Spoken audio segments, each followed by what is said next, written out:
Mr. Speaker, distinguished colleagues, I rise today on a question of personal and collective privilege. I will deliver most of my speech in Tagalog so that more people will understand what I am going to talk about, Mr. Speaker. Mr. Speaker, as we all remember, it started in the early 2000s when China sought permission from the Philippine government for joint exploration for mineral resources in our territorial seas. Nagulat na lamang tayo isang umaga paggising natin noong 2012 dahil inukupa na ng China ang Scarborough Shoal na nasa loob ng ating territorial seas. Ang sabi nila, kanila daw, yun at ang basihan ay ang historic rights.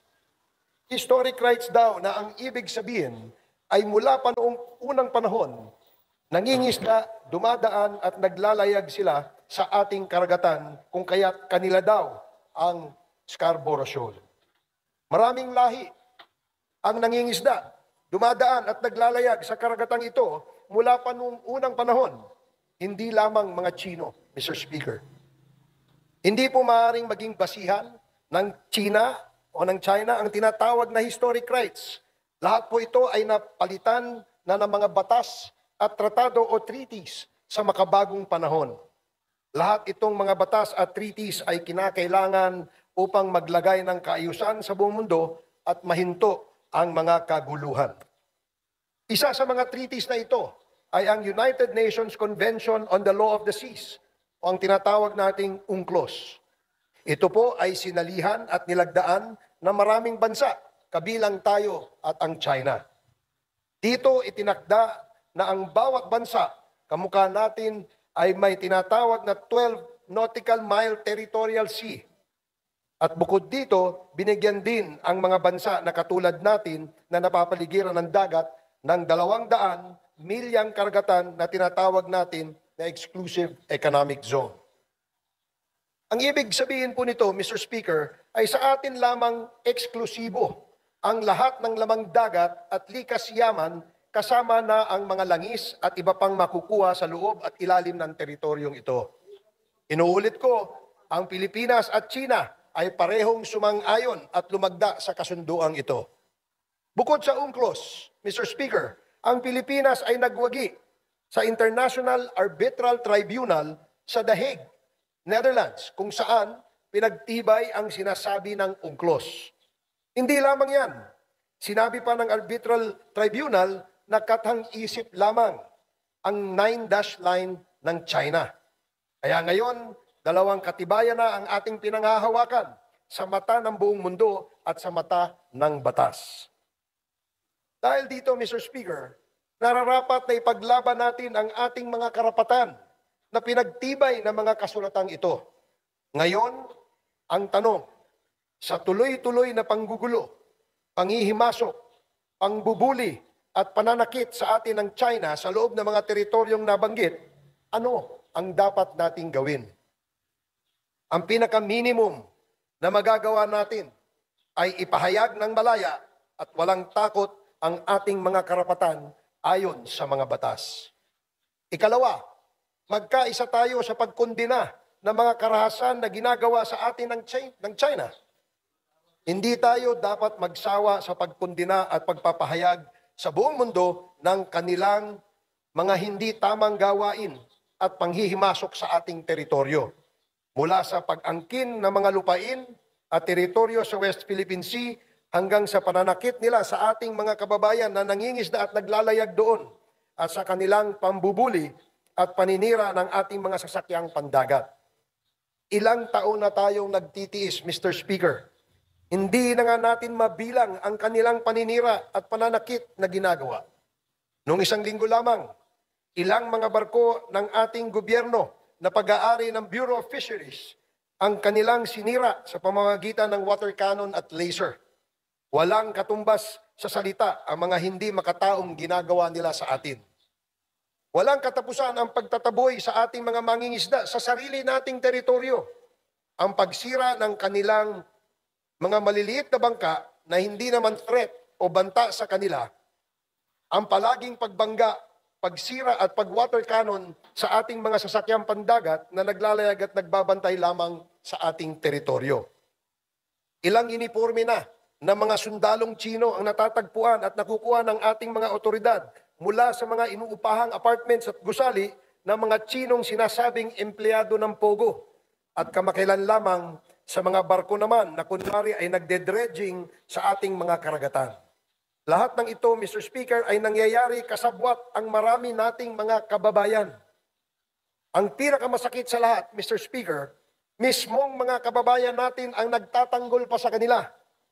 Meron sa ating paligid ang mga tinatawag na mga bagong makapili. Sa pansariling kadahilanan, mariin nilang sinasabi na walang masama sa ginagawa ng China sa pag-angkin ng mga teritoryo natin at dapat daw ay makipagdialogo tayo upang malutas ng mahinahon ang usaping ito.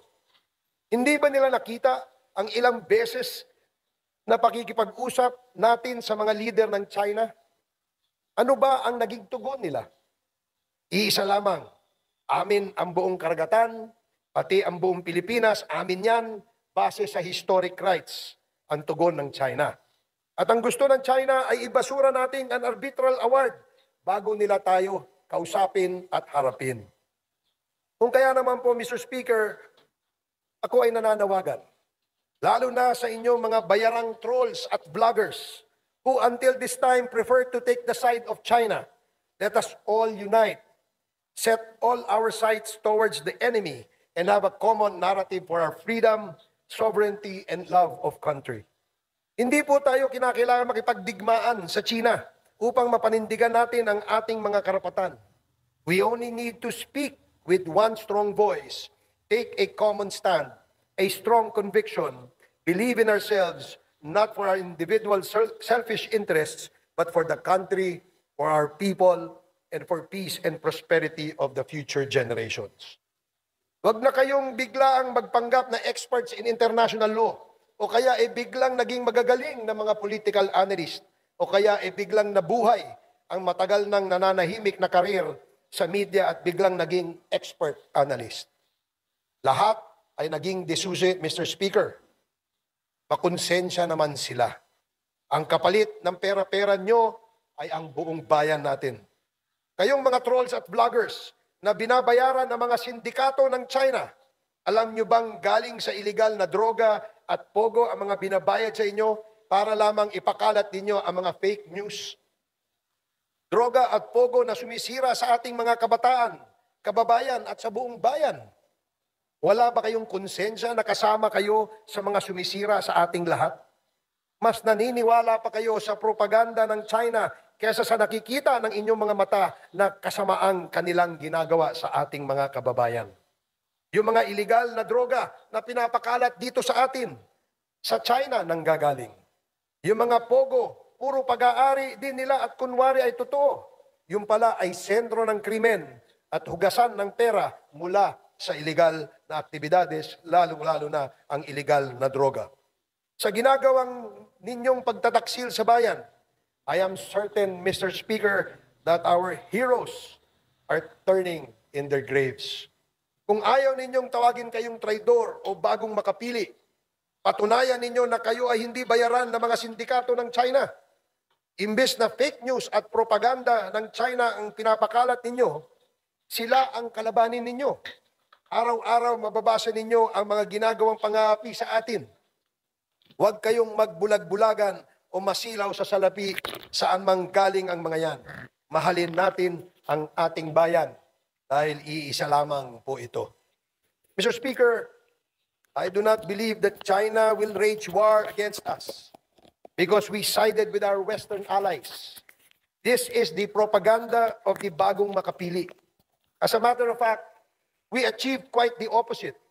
We are now actually benefiting from the alliance as we have received modern defense equipment, training, and protection. Just recently, we almost surrendered our sovereignty to China and almost pleaded with them to annex us as a province. It is good that this did not happen, Mr. Speaker, perhaps due to lack of material time. Otherwise, we could be engaged in a bloody civil war by now. Swerte tayo na meron tayong Diyos at hindi niya tayo pinapabayaan. Subalit kasabihan nga, nasa Diyos ang awa at nasa tao ang gawa. Huwag po tayong tutulog-tulog, Mr. Speaker. Let us be vigilant. Kung hindi, ay baka magising na lamang tayo isang umaga na hindi lang ang Scarborough Shoal ang kanilang kinuha, kundi ang ating buong bansa. With that, Mr. Speaker, thank you very much for the opportunity. Isa lamang po ang aking panawagan, bangon Pilipinas. Thank you, Mr. Speaker.